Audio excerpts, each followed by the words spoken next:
ஆண்டவர் இந்த இடத்திலே நமக்கு பல ஆசீர்வாதங்களை கொடுத்திருக்கிறார். அவர் கிருபைகளை கொடுத்திருக்கிறார். ஒவ்வொரு நாளும் அவர் நம்மை தாங்கி கொண்டிருக்கிற கடவுள். அதனால தான் நம்ம ஆண்டவரை தேடி வருகிற பொழுது துதிக்க வேண்டும் அப்படிங்கிற ஒரு வார்த்தையை நம்ம சொல்கிறோம். எங்கே துதி கன மகிமை இருக்கிறதோ அங்கே ஆவியானவருடைய ஆசீர்வாத வல்லமை அங்கே கடந்து வருகிறார்.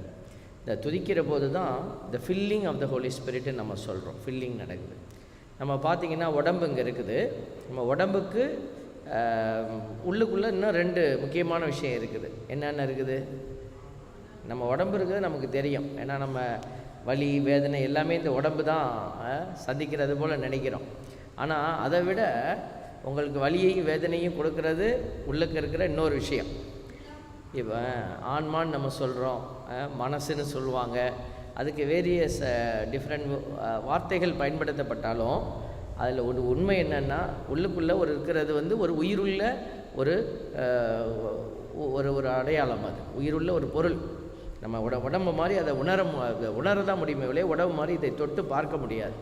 அப்போ நமக்கு உடம்புக்குள்ளே இருக்கிற அந்த ஆன்மா தான் கடவுள் கொடுத்துருக்கிற மிகப்பெரிய ஒரு அடையாளமாக இருக்கிறது. அவருக்கு அவர்கிட்ட போய் சேர போகிறது அந்த ஆன்மா தான். அப்போ இந்த ஆன்மா உள்ளுக்குள்ளே இருக்குங்கிறதே நிறைய பேருக்கு தெரியாமல் ஓடிக்கிட்டு இருக்கிறாங்க. ஒருவேளை நம்மளும் அப்படி ஓடிக்கிட்டு இருக்கலாம். அதனால தான் இன்றைக்கி ஆண்டவர் நம்மளை இன்றைக்கி இந்த இடத்துக்கு கூட்டிகிட்டு வந்து இந்த இறை செய்திகள் எல்லாம் கொடுக்கும்போது உங்கள் ஆன்மா ஃபீடிங் ஆகும். உங்களுடைய ஆன்மா உள்ளுக்குள்ளே நிறையுது. அப்போ ஆன்மா நிறைய அது என்ன செய்யும்? உயிரோட்டமுள்ள ஒரு அடையாளமாக மாறிடும். அது உயிர் பெறுகிற போது அது கடவுளை நோக்கி நம்மளை கூட்டிகிட்டு போகும். இப்போ உடம்பு இங்கே இருக்குது, ஆன்மா இங்கே இருக்குது. நடுவில் இருக்கிறதுக்கு பேர் தான் ஆவி. இந்த ஆவி என்ன செய்யும்னா, பலன் இழந்து போகும்போது அது என்ன செய்யும்? ஆட்டோமேட்டிக்காக உடம்பு பக்கம் சாஞ்சிக்கும். அப்போ அதை நம்ம ஆக்டிவேட் பண்ணணுன்னா என்ன செய்யணும்? அம்பு எப்படி வில்லில் அம்பு வச்சு அம்பு வைக்கிறோம் இல்லைங்களா? அம்பை வச்சு இப்படி வச்ச உடனே இப்படி விட்டிங்கன்னா அம்பு போகுமா? அம்பு போகாது, அங்கே தான் விழுவோம். அம்பை நல்லா நம்ம டார்கெட் நோக்கி அடிக்கணும்னா நம்ம என்ன செய்யணும்? இழுக்கணும். நல்லா இழுத்து எவ்வளோ டைட்டாக நீங்கள் இழுக்கிறீங்களோ அவ்வளவு டைட்டாக தான் அது அவ்வளோ வேகமாக அந்த டார்கெட் நோக்கி போய் அடிக்கும். அதே போல் தான் இந்த ஆவி ஆத்மா பக்கம் எவ்வளவு அழுத்தமாக எவ்வளோ ஸ்ட்ராங்காக நிற்கிதோ அவ்வளவு ஸ்ட்ராங்காக அது என்ன செய்யும்? இலக்கு நோக்கி பயணிக்கும். அப்போ நம்ம நிறைய நேரம் பலவீனப்படுறோம். பல நேரத்தில் நம்ம அந்த நிறைவை நோக்கி பயணிக்க முடியல, தோற்று போகிறோம். அப்போ என்ன காரணம்னா, நம்ம ஆவி கொஞ்சம் ஊசல் ஆடிக்கிட்டு இருக்கு. இங்கேயும் நிற்கிது அப்படி இப்படி ஒரு டிலேமான்னு சொல்லுவாங்களா, ஒரு மாதிரி ஆசிலேஷன் சொல்லுவாங்க. ஸோ அந்த மாதிரி இருக்கிறது. அப்போ என்ன செய்யணும்? இந்த மாதிரி ஜெபக்கூட்டங்கள், இந்த மாதிரி திருப்பலிகள், இந்த மாதிரி துதி, கடவுளை துதிக்கிற அந்த துதி மகிமை, இதையெல்லாம் செய்யும் போது நமக்குள்ளே கடவுளுடைய ஆவி நம்மளை நிரப்புவார். நமக்கு தெரியணும்ல. இப்போ நம்ம போய் மளிகை கடையில் போய் 2 வீலரை நிப்பாட்டிட்டு பெட்ரோல் போடுங்கன்னா போட முடியுமா? பெட்ரோல் போடணுன்னா தேங்காய் தண்ணி வேணால் தரையான்னுவார். பெட்ரோல்லாம் கிடையாது, தேங்காய் தண்ணி வேணால் தரேன், இல்லைன்னா மாசா வேணா தரேன், ஊற்றிட்டு போறியான்னு கேட்பார். பெட்ரோல் கடையில் போய் ரொம்ப தாகமாக இருக்குது, ஒரு கிளாஸ் தண்ணி கொடுங்க அப்படின்னு அவங்ககிட்ட கேட்க முடியாது. அப்போது எதை எங்கே வாங்கணுமோ அங்கே தான் நம்ம வாங்க முடியும். ஸோ அதுதான் இந்த ஒரு அடையாளத்திலையும் நம்ம சொல்கிறோம். ஆண்டவருடைய இல்லத்திற்கு நம்ம பெறக்கூடிய ஒரு அற்புதமான விஷயம் என்னென்னா, இந்த ஃபில்லிங், ரீஃபில்லிங். வண்டி ஓடிக்கிட்டு இருக்கு, நின்றுடுச்சுன்னா முதல்ல பெட்ரோல் இருக்கா பாருன்னு தான் சொல்லுவாங்க.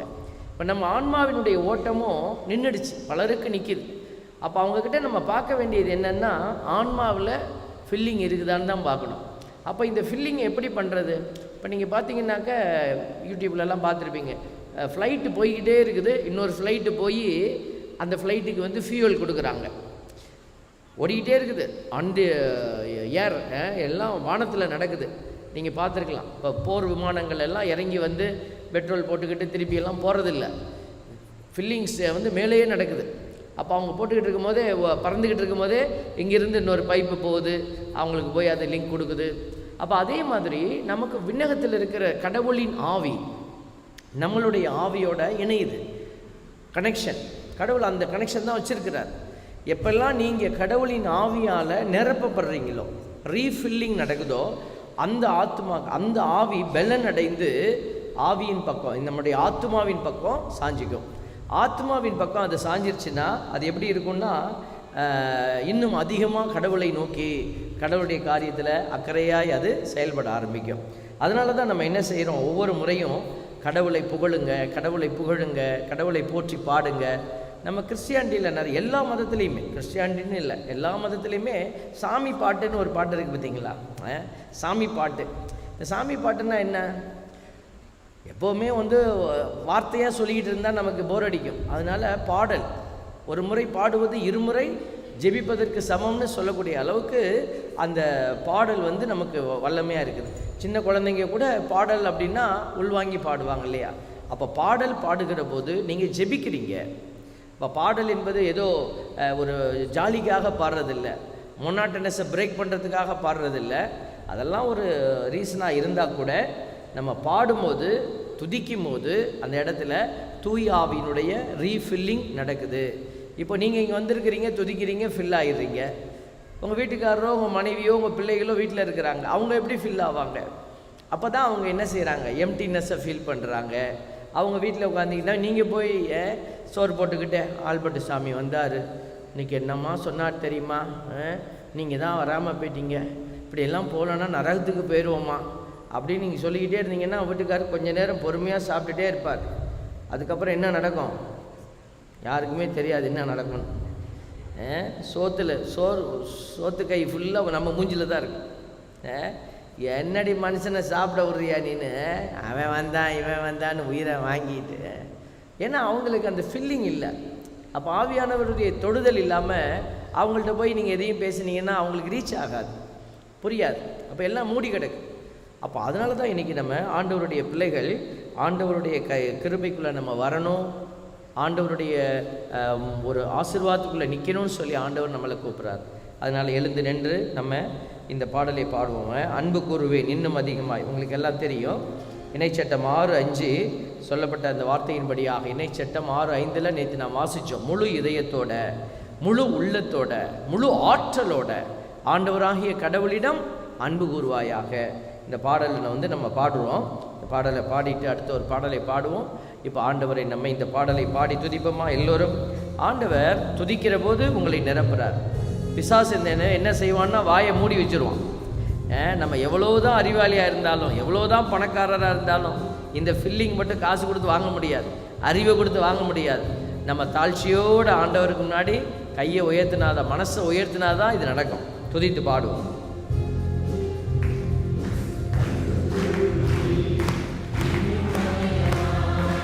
ஆராதிப்பே இன்னும் ஆர்வமாய், அன்பு கூறுவே இன்னும் அதிகமாய், ஆராதிப்பே இன்னும் ஆர்வமாய், உம்மை முழு உள்ளத்தோடு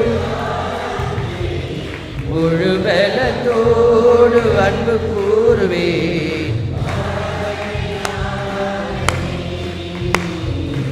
ஆராதனை ஆராதனை ஆராதனை ஆராதனை ஆராதனை ஆராதனை, இன்னும் அதிகமாய் ஆராதிப்பேன் இன்னும் ஆர்வமாய். எபினேசர் உங்களை அன்பு செய்கிறவர். இதோ இந்த நேரம் அவரை தேடி வந்திருக்கிற உங்கள் அன்பு செய்யாமல் போயிடுவாரா? கண்டிப்பாக அன்பு செய்வார். துதித்து பாடுவோம்.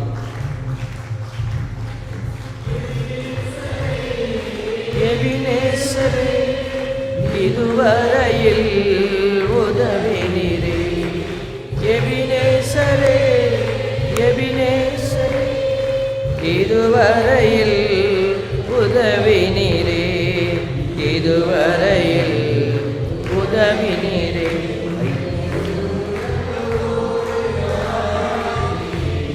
முழு பலத்தோடு அன்பு கூறுவே.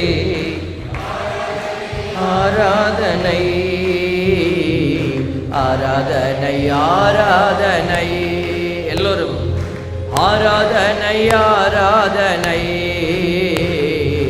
ஆராதனை ஆராதனை, இன்னும் அதிகமாய் ஆராதிப்பே இன்னும் ஆர்வமாய். அவர் காண்கிற தேவனாய் இருக்கிறார். அவர் உங்களை பார்த்து கொண்டே இருக்கிற தேவன். அதனால் நம்ம பாடுவது, ஜெபிப்பது, துதிப்பது எல்லாம் பார்க்குறார். போராடுவதெல்லாம் பார்க்குறார். காத்திருக்கிறார், பொறுமையோடு காத்திருப்பார். ஆனால் இறங்கி வேலை செய்யும் பொழுது அசுரவிதமான ஆசீர்வாதம், பெரிய ஆசீர்வாதம் உங்களுக்கு கிடைக்கும். துதித்து பாடுவோம்.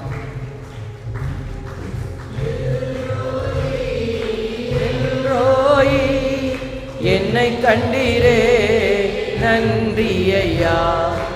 எல்ரோயி எல்ரோயி என்னை கண்டீரே நன்றி ஐயா. என்னை கண்டீரே நன்றி ஐயா. உம்மை முழு உள்ளத்தோடு ஆராதிப்பேன், முழு பலத்தோடு அன்பு கூறுவேன்.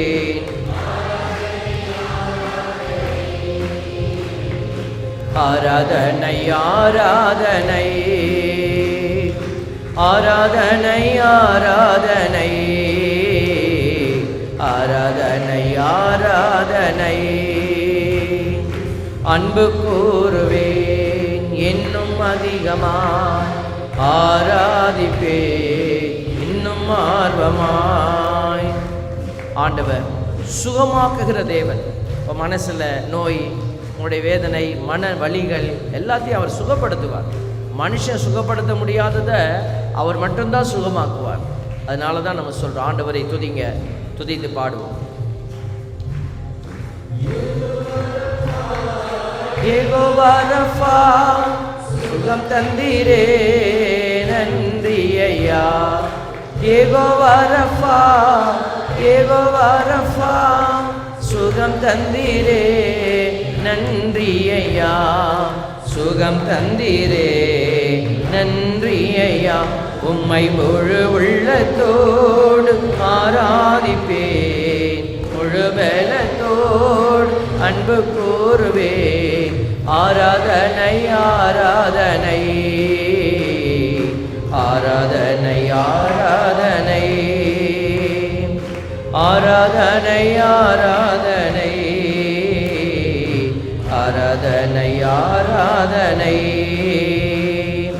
அன்பு கூறுவேன், இன்னும் அதிகமாய் ஆராதிப்பேன், இன்னும் ஆர்வமாய் அன்பு கூறுவேன், இன்னும் அதிகமாய் ஆராதிப்பேன், இன்னும் ஆர்வமாய் உம்மை முழு உள்ளத்தோடு முழு பலத்தோடு ஆராதனை ஆராதனை ஆராதனை ஆராதனை ஆராதனை ஆராதனை ஆராதனை ஆராதனை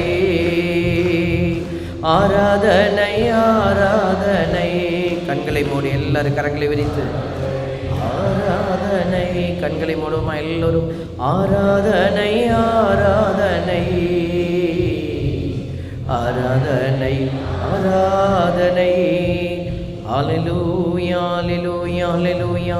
ஆண்டவர்கிட்ட சொல்லுவோமா, உம்மை ஆராதிக்கிறோம் ஆண்டவரே. பிதாவே உம்மை ஆராதிக்கிறேன்னு சொல்லுவோம். இயேசுவே உம்மை ஆராதிக்கிறேன். தூயாவியானவரை உம்மை ஆராதிக்கிறேன். எனக்கு உயிர் உடல் கொடுத்தவரை உம்மை ஆராதிக்கிறேன். உடலோடு ஆராதிக்கிறேன், ஆன்மாவோடு ஆராதிக்கிறேன், என் ஆவியோடு உம்மை ஆராதிக்கிறேன். என்னை நிரப்பும் ஆவியானவரே, இப்பொழுது என்னை நிறைத்து ஆசீர்வதியும் ஆவியானவரே. எல்லாரும் அப்படியே ஒப்பு கொடுத்து நீங்கள் செபிங்க. நீங்கள் ஆண்டவரிடத்தில் பேசுங்க.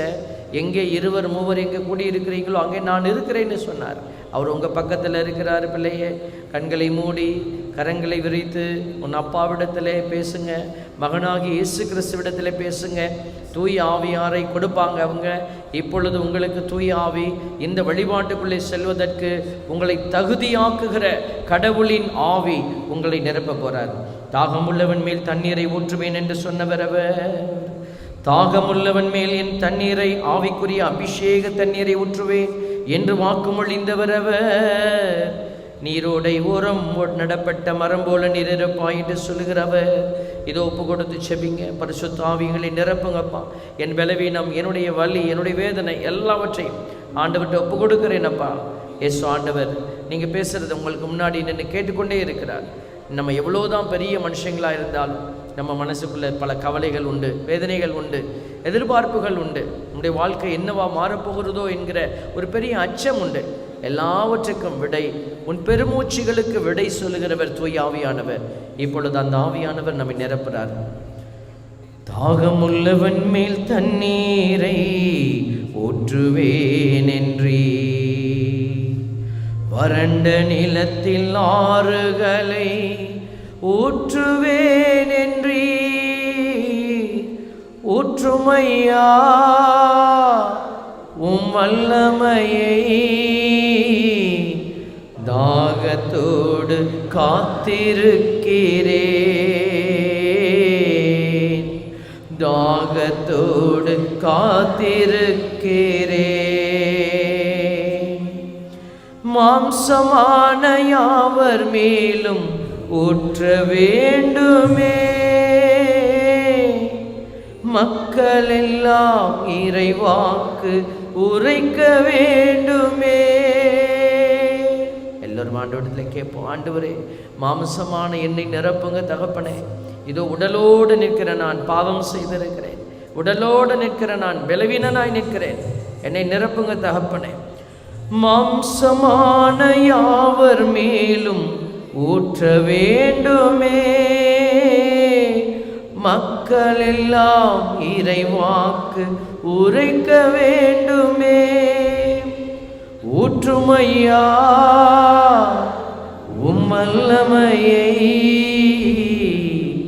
தாகத்தோடு காத்திருக்கிறேன் நான், தாகத்தோடு காத்திருக்கிறேன். எல்லோருமாய் நான் தாகத்தோடு காத்திருக்கிறேன். தாகமுள்ளவன் மேல் தண்ணீரை ஊற்றுவேன் என்றீ, வறண்ட நிலத்தில் ஆறுகளை ஊற்றுவேன் என்றீ, ஊற்றுமையா உம் வல்லமையை,